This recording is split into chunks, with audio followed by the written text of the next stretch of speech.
नमस्कार मेरे प्यारे दोस्तों, मैं वैभव एक बार फिर से आप सबका स्वागत करता हूं आपके अपने ऑनलाइन प्लेटफॉर्म एग्जाम स्टडी पर। आप सभी मेरे भाई बहनों का बहुत बहुत स्वागत है। जल्दी से सारे लोग आ जाइए और सेशन को लाइक कर दिएगा, शेयर कर दिएगा। चैनल पर पहली बार होंगे तो सब्सक्राइब कर लिएगा। चलिए शुरू करते हैं इसी के साथ आज की करंट अफेयर की क्लास को। क्लास बहुत इंपॉर्टेंट होने वाली है, तो जितने मेरे भाई बहन जुड़ते चल रहे हैं सभी लोगों से निवेदन है कि सेशन को लाइक कर दीजिए और शेयर नहीं किया है तो शेयर कर दीजिए, ताकि बाकी साथी जो नहीं जुड़ पाए हैं तो वो सारे लोग जुड़ जाएं। ठीक, चलिए शुरू करते हैं। पहला प्रश्न आपके सामने है। ऑक्सफोर्ड यूनिवर्सिटी के द्वारा अगर हम लोग बात करेंगे तो टाइम्स हायर एजुकेशन की वर्ल्ड यूनिवर्सिटी रैंकिंग 2025 में ऑक्सफोर्ड जो विश्वविद्यालय है इसने लगातार कौन से वर्ष शीर्ष स्थान हासिल किया है। पहले प्रश्न का आप सभी लोगों को आंसर करना है, बताना है क्या हो जाएगा। तो टाइम्स हायर एजुकेशन की वर्ल्ड यूनिवर्सिटी रैंकिंग 2025 में जारी की गई है और इस रैंकिंग के अनुसार ऑक्सफोर्ड विश्वविद्यालय लगातार कौन से वर्ष शीर्ष स्थान पर रहा है। 5वें वर्ष, 7वें वर्ष, 9वें वर्ष या फिर 10वें वर्ष। तो क्या हो जाएगा। तो पहले प्रश्न की बात करेंगे, करेक्ट आंसर आप आंसर कर दोगे, ऑप्शन संख्या सी कर दोगे, लगातार 9वें वर्ष। ठीक है, लगातार 9वें वर्ष ऑक्सफोर्ड यूनिवर्सिटी जो है ये टाइम्स हायर एजुकेशन की वर्ल्ड यूनिवर्सिटी रैंकिंग के अनुसार लगातार शीर्ष पर रहा है। 9 वर्षों से लगातार शीर्ष पर रहा है। तो पहले प्रश्न का ऑप्शन संख्या सी बिल्कुल यहाँ पर करेक्ट हो जाएगा। चलिए आगे बढ़ेंगे अगले प्रश्न की तरफ। अगला प्रश्न आपके सामने है। हाल ही में संयुक्त राष्ट्र के किस अंग ने मानवता के विरुद्ध अपराधों पर ऐतिहासिक संधि के लिए प्रस्ताव पारित किया है। तो महासभा, सुरक्षा परिषद, आर्थिक और सामाजिक परिषद, अंतरराष्ट्रीय न्यायालय। बताएंगे क्या हो जाएगा इस प्रश्न का आंसर। तो करेक्ट आंसर कर देंगे ऑप्शन संख्या, तो करेक्ट आंसर जो हो जाएगा वो हो जाएगा ऑप्शन संख्या ए हो जाएगा, महासभा हो जाएगा। ठीक है, संयुक्त राष्ट्र की जो महासभा है इसने भी मानवता के विरुद्ध अपराधों पर ऐतिहासिक संधि के लिए प्रस्ताव को पारित किया। दूसरे प्रश्न का ऑप्शन संख्या ए यहाँ पर बिल्कुल करेक्ट हो जाएगा। आगे बढ़ेंगे अगले प्रश्न की तरफ चलते हैं। तीसरा प्रश्न हमारे सामने है। कौन सा देश 26 नवंबर से 13वें संयुक्त राष्ट्र वैश्विक भू स्थानिक सूचना प्रबंधन की मेजबानी करेगा। तो बताइएगा कौन सा देश होगा। भारत होगा, चीन होगा, पाकिस्तान होगा या फिर श्रीलंका होगा। कौन सा देश है जो 26 नवंबर से 13वें संयुक्त राष्ट्र वैश्विक भू स्थानिक सूचना प्रबंधन की मेजबानी कर रहा है। तो करेक्ट आंसर कर देंगे हमारा प्यारा भारत हो जाएगा। ऑप्शन संख्या ए बिल्कुल करेक्ट हो जाएगा। ऑप्शन संख्या ए बिल्कुल करेक्ट हो जाएगा। ठीक है, भारत हो जाएगा। आगे बढ़ेंगे अगले प्रश्न की तरफ। अगले प्रश्न की तरफ चलते हैं। केंद्रीय शिक्षा मंत्री धर्मेंद्र प्रधान ने 25 नवंबर को कहां टीचर्स ऐप का अनावरण किया है। बताइएगा। देखो, आपसे प्रश्न डायरेक्ट पूछा जा सकता है कि वर्तमान में जो शिक्षा मंत्री हैं तो वो कौन है। तो आपको याद रखने की आवश्यकता है, वर्तमान में जो केंद्रीय शिक्षा मंत्री हैं वो कौन है। तो वो हैं धर्मेंद्र प्रधान जी। ठीक है, केंद्रीय शिक्षा मंत्री वर्तमान में कौन है। तो आप कहोगे धर्मेंद्र प्रधान जी हैं और इन्होंने 25 नवंबर को टीचर्स ऐप का अनावरण कहाँ पर किया है। तो ऑप्शन संख्या डी हो जाएगा, नई दिल्ली में। ठीक है, कहाँ पर। तो नई दिल्ली में इन्होंने टीचर्स ऐप का अनावरण किया। ऑप्शन संख्या डी बिल्कुल करेक्ट हो जाएगा। आगे बढ़ेंगे अगले प्रश्न की तरफ। हाल ही में किस राज्य में केंद्र सरकार ने प्रधानमंत्री जन मन योजना के अंतर्गत 76 सड़कों का निर्माण की मंजूरी प्रदान की है। तो कौन सी प्रधानमंत्री जन मन योजना। अच्छा, इस प्रधानमंत्री जन मन योजना की अगर हम लोग बात करें तो इसका पूरा नाम क्या होगा। तो इसका पूरा नाम जान लीजिएगा, आप लोगों के लिए बहुत महत्वपूर्ण है। प्रधानमंत्री जनजातीय, ठीक है, क्या हो जाएगा। तो प्रधानमंत्री जनजातीय आदिवासी, प्रधानमंत्री जनजातीय आदिवासी न्याय न्याय महाअभियान। ठीक है, क्या हो जाएगा। तो महाअभियान।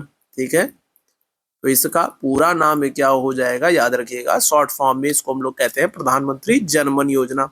पूरा नाम क्या हो जाएगा। तो प्रधानमंत्री जनजातीय आदिवासी न्याय महाअभियान योजना। इसकी शुरुआत कब हो रही है। तो इसकी शुरुआत जो है वो हो रही है कब। तो आप कहोगे 15 नवंबर 2023 को। ठीक है, कब। तो 15 नवंबर 2023 को इस योजना की शुरुआत हो रही है।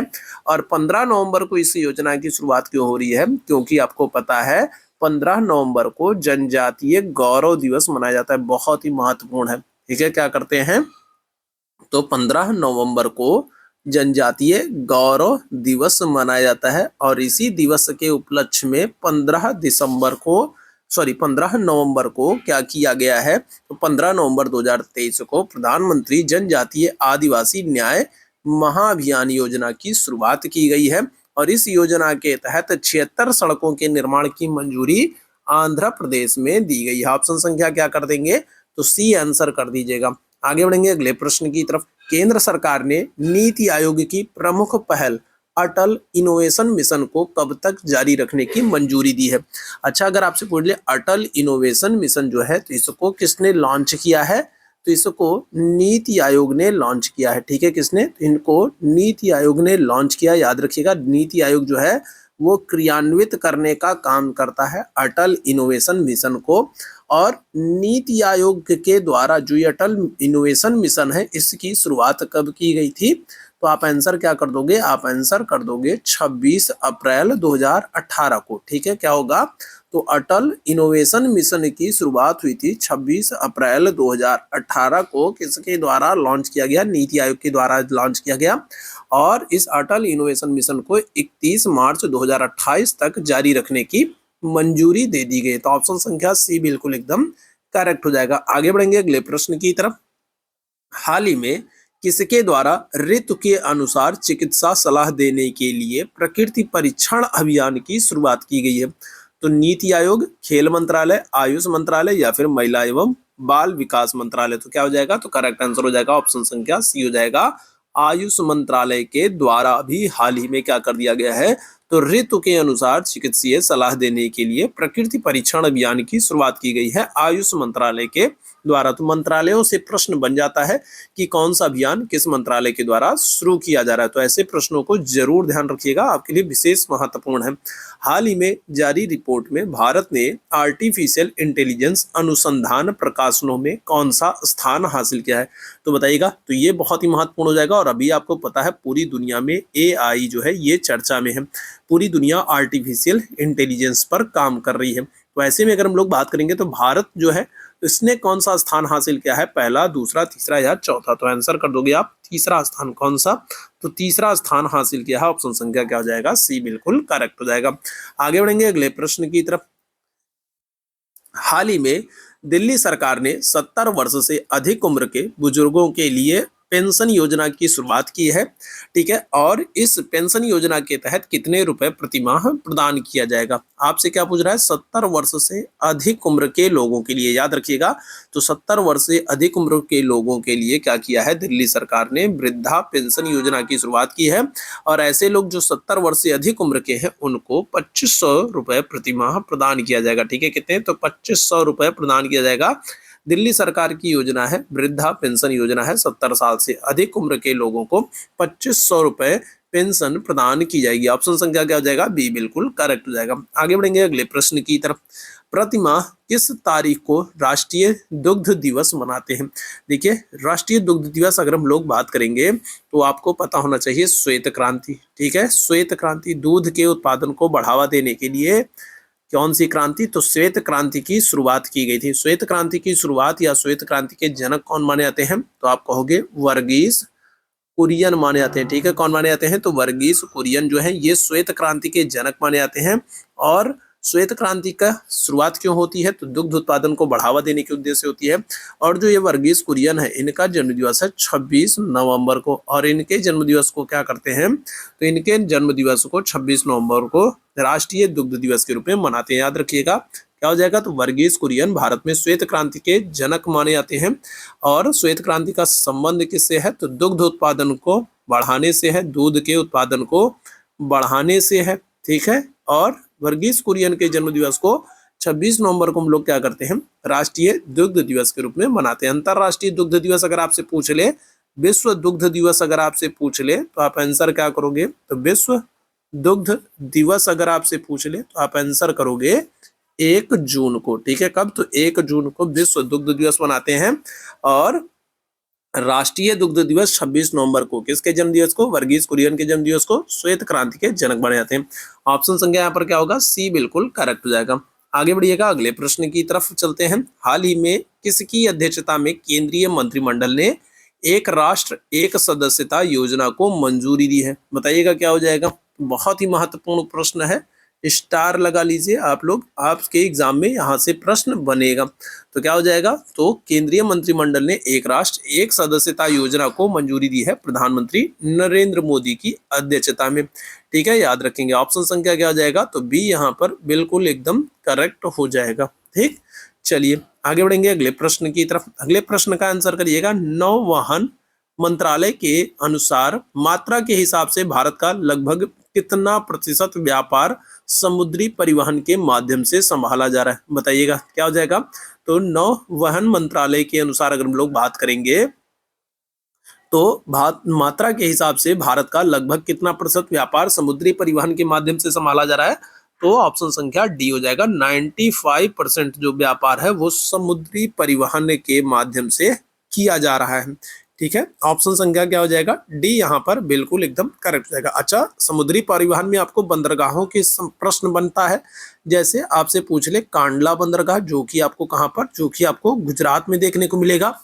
और इस कांडला बंदरगाह का नाम बदल करके किसके नाम पर, तो पंडित दीनदयाल उपाध्याय के नाम पर कर दिया गया। ठीक है, पंडित दीनदयाल उपाध्याय के नाम पर कर दिया गया। ठीक है, दीनदयाल उपाध्याय के नाम पर कर दिया गया। ठीक है, इसी तरीके से एक और बंदरगाह आपको बंबई में देखने को मिलेगा। कौन सा, नौहावा सोवा बंदरगाह। ठीक है, बंबई में आपको नौहावा सोवा बंदरगाह देखने को मिलेगा। तो इस बंदरगाह का नाम बदल करके पंडित जवाहरलाल नेहरू जी के नाम पर कर दिया गया।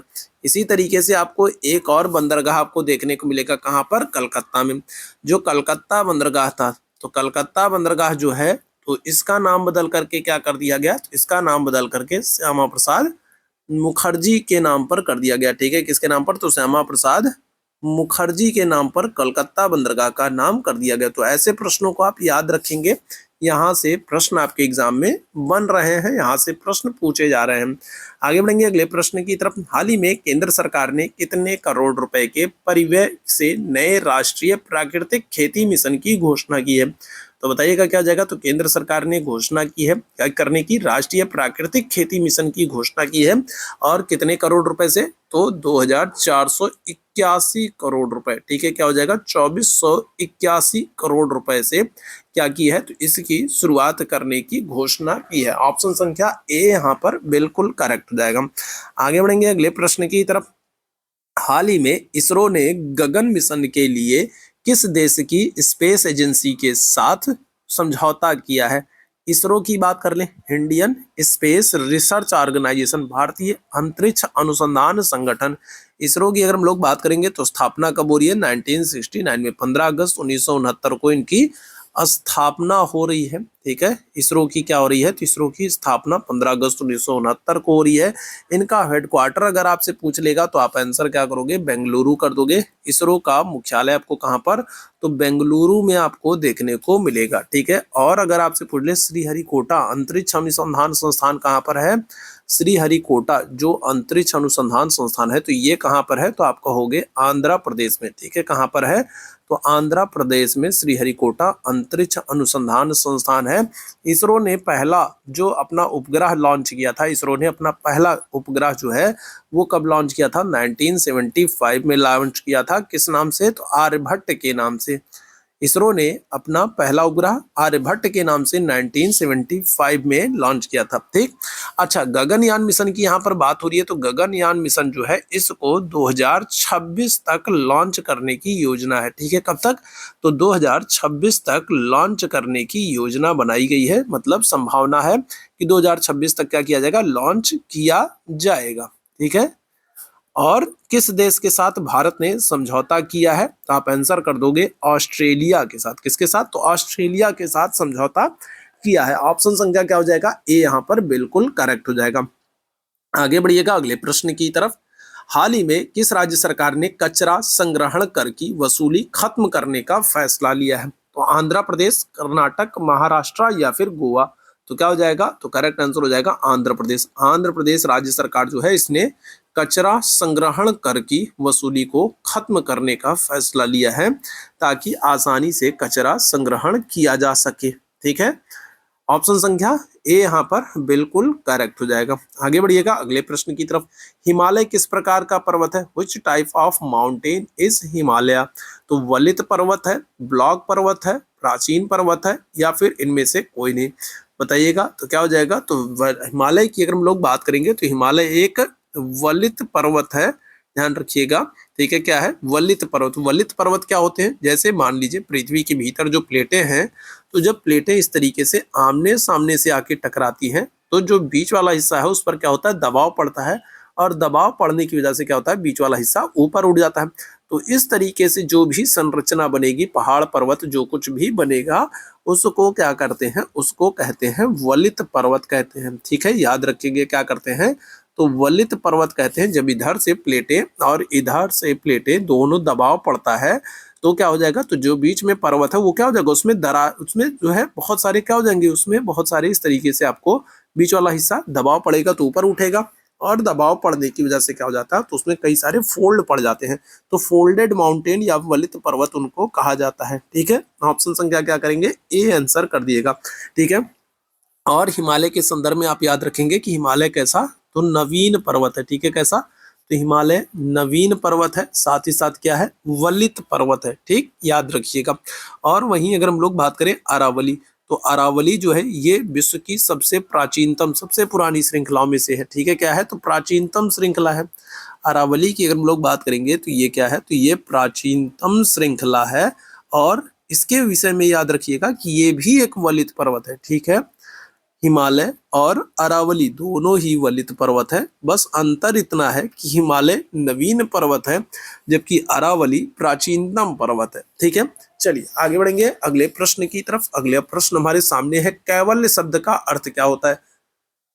चलिए जल्दी से बताएंगे, कैवल्य शब्द का अर्थ क्या होता है? बौद्ध, जैन, हिंदू या फिर सिख? क्या आंसर कर दोगे? तो कैवल्य का अर्थ होता है ज्ञान की प्राप्ति से। ठीक है, और कैवल्य का संबंध किससे है? तो जैन धर्म से। ऑप्शन संख्या क्या कर देंगे? बी कर देंगे। कैवल्य का संबंध किससे है? तो जैन धर्म से है। और कैवल्य अगर हम लोग बात करेंगे जैन धर्म में, तो जैन धर्म से ही सल्लेखना भी जुड़ा है। ठीक है, क्या है? तो सल्लेखना अगर आपसे पूछा जाए तो सल्लेखना का संबंध किससे है? तो सल्लेखना का संबंध भी जैन धर्म से। स्यादवाद अगर हम लोग बात करें, स्यादवाद या फिर कहें अनेकांतवाद। ठीक है, स्यादवाद या फिर इसी को कहते हैं क्या? अनेकांतवाद। तो स्यादवाद या अनेकांतवाद का संबंध भी किससे है? तो आप आंसर करोगे जैन धर्म से। सल्लेखना का संबंध, कैवल्य का संबंध, ठीक है, इसका तो कैवल्य का संबंध, और क्या हो जाएगा? और अगर आपसे त्रिरत्न पूछा जाए तो त्रिरत्न भी आपके क्या हो जाएंगे? जैन धर्म से संबंधित हैं। ठीक है, सम्यक ज्ञान, सम्यक दर्शन, सम्यक आचरण। जब जैन धर्म ऑप्शन में नहीं होगा तब त्रिरत्न के लिए हम बौद्ध धर्म को आंसर करते हैं, लेकिन अगर जैन धर्म ऑप्शन में है तो हम जैन धर्म को ही आंसर करेंगे त्रिरत्न के लिए। सम्यक ज्ञान, सम्यक दर्शन, सम्यक आचरण। तो ये सब याद रखेंगे। ये सब किससे? तो ये सब जो है वो जैनिज्म से, जैन धर्म से संबंधित है। ठीक है, तो ऑप्शन संख्या क्या हो जाएगा? बी बिल्कुल यहाँ पर करेक्ट हो जाएगा। आगे बढ़िएगा, श्रेष्ठ प्रतिभूतियां क्या होती है? What are superior securities? तो देखो, सुपीरियर सिक्योरिटीज की अगर हम लोग बात करेंगे तो क्या आंसर होगा? बहुराष्ट्रीय कंपनियों के द्वारा जारी प्रतिभूतियां, सरकार के द्वारा जारी प्रतिभूतियां, निजी क्षेत्र के द्वारा जारी प्रतिभूतियां, या संयुक्त उद्यम कंपनियों के द्वारा जारी प्रतिभूतियां। तो देखो, सुपीरियर सिक्योरिटीज की अगर हम लोग बात करेंगे तो जो सुपीरियर होगा, ठीक है, तो वो किसके द्वारा? तो सरकार के द्वारा जारी प्रतिभूतियां ही हो सकती हैं। याद रखेंगे, जब हम लोग सुपीरियर की बात करेंगे तो क्या होता है? गुड, बेटर, बेस्ट की बात करते हो ना, तो जब आप बेटर या फिर बेस्ट की बात करोगे तो क्या हो जाएगा? तो वो तो सरकार के द्वारा ही हो सकती हैं। सरकार द्वारा जारी प्रतिभूतियां जो होती है वो सुपीरियर सिक्योरिटीज होती हैं, श्रेष्ठ प्रतिभूतियां होती हैं, ज्यादा बेहतर होती हैं।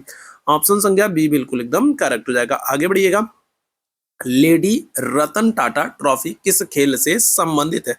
बास्केटबॉल, हॉकी, खो खो या फिर क्रिकेट? तो देखो, ऐसे प्रश्न भी आपके एग्जाम में बनते हैं, तो ऐसे प्रश्नों के लिए बिल्कुल एकदम तैयार रहिए। ऐसे प्रश्न निश्चित रूप से आपको आपके एग्जाम में देखने को मिलेंगे। क्या हो जाएगा करेक्ट आंसर? आप आंसर करोगे हॉकी को। अच्छा, हॉकी के संदर्भ में आप याद रखेंगे कि हॉकी से और भी कई सारे पुरस्कार हैं जो हॉकी खेल में दिए जाते हैं। जैसे आप कहोगे किसको? जैसे आप आगा खां कप का नाम याद रखेंगे, बहुत ही महत्वपूर्ण है। इसके अलावा अगर हम लोग बात करें, स्टैनली कप है, ठीक है, कौन सा? तो स्टैनली कप है, इसको भी आप याद रखेंगे। और कौन सा हो जाएगा, वेलिंगटन कप की बात करेंगे, ठीक है, कौन सा, तो वेलिंगटन कप की बात करें तो वेलिंगटन कप भी जो है ये भी हॉकी के क्षेत्र में दिया जा रहा है। इसके अलावा अगर हम लोग बात करें अजलान शाह कप, ठीक है, क्या हो जाएगा, तो अजलान शाह कप की बात करेंगे तो ये भी हॉकी के क्षेत्र में दिया जा रहा है। और क्या हो जाएगा, मुरुगप्पा कप, ठीक है, कौन सा, तो मुरुगप्पा कप की बात करेंगे तो मुरुगप्पा कप, तो ये सभी जो पुरस्कार हैं तो ये सब हॉकी खेल से संबंधित हैं और ऐसे प्रश्न बनते हैं, ठीक है, तो इनको भी आपको समझने की आवश्यकता है। आगे बढ़िएगा अगले प्रश्न की तरफ, और आज के सेशन का आखिरी प्रश्न है, निम्नलिखित में से कौन सी कालिदास की रचना नहीं है, तो रघुवंशम, अभिज्ञान शाकुंतलम, कुमार संभवम, मुद्रा राक्षस, बताइएगा। कालिदास अगर हम लोग बात करें तो ये क्या हो जाएंगे, ये चंद्रगुप्त द्वितीय, ठीक है, चंद्रगुप्त द्वितीय, जिनको हम लोग क्या करते हैं, जिनको हम लोग विक्रमादित्य कहते हैं, ठीक है, चंद्रगुप्त विक्रमादित्य या फिर द्वितीय। तो इनके दरबार में 9 रत्न रहते थे और इन 9 रत्नों में से कालिदास भी थे, ठीक है, चंद्रगुप्त द्वितीय विक्रमादित्य के दरबार में 9 रत्न रहते थे और 9 रत्नों में कालिदास भी थे, याद रखिएगा। और कालिदास को संस्कृत का शेक्सपियर भी कहा जाता है, ठीक है, क्या करते हैं, तो संस्कृत का शेक्सपियर भी कहा जाता है, किसको, तो कालिदास को कहा जाता है, ठीक है, संस्कृत का शेक्सपियर कालिदास को कहते हैं। रघुवंशम, अभिज्ञान शाकुंतलम, कुमार संभवम, इसके अलावा अगर हम लोग बात करें तो और कौन कौन सी किताबें हैं, तो मालविकाग्निमित्रम, ठीक है, मालविकाग्निमित्रम, और क्या हो जाएगा, मालविकाग्निमित्रम, ऋतु संहार, ठीक है, ऋतु संहार, विक्रमोवर्षीय, ठीक है, क्या होगा, विक्रमोवर्षीय, विक्रमोवर्षीय, ठीक है, तो ये सब किसकी, ये सब याद रखेंगे कालिदास की पुस्तकें हैं, ठीक है, रघुवंशम, कुमार संभवम, अभिज्ञान शाकुंतलम, मालविकाग्निमित्रम, ऋतु संहार, विक्रमोवर्षीय, ये सब कालिदास की रचना है। कालिदास की जो नहीं है वो है मुद्रा राक्षस। मुद्रा राक्षस के लेखक कौन है, तो ये आपको विशाख दत्त देखने को मिलेंगे, ठीक है, कौन, तो विशाख दत्त। मुद्रा राक्षस किसकी पुस्तक है, तो विशाख दत्त की पुस्तक है मुद्रा राक्षस, क्लियर है। तो ये आज का महत्वपूर्ण सेशन था, उम्मीद है सेशन है पसंद आया होगा। सेशन पसंद आया हो तो लाइक कीजिएगा, शेयर कीजिएगा, चैनल पर पहली बार होंगे तो सब्सक्राइब जरूर कर लीजिएगा। थैंक यू सो मच आप सभी मेरे अच्छे वाले भाई बहनों को मेरे साथ जुड़ने के लिए, थैंक यू सो मच।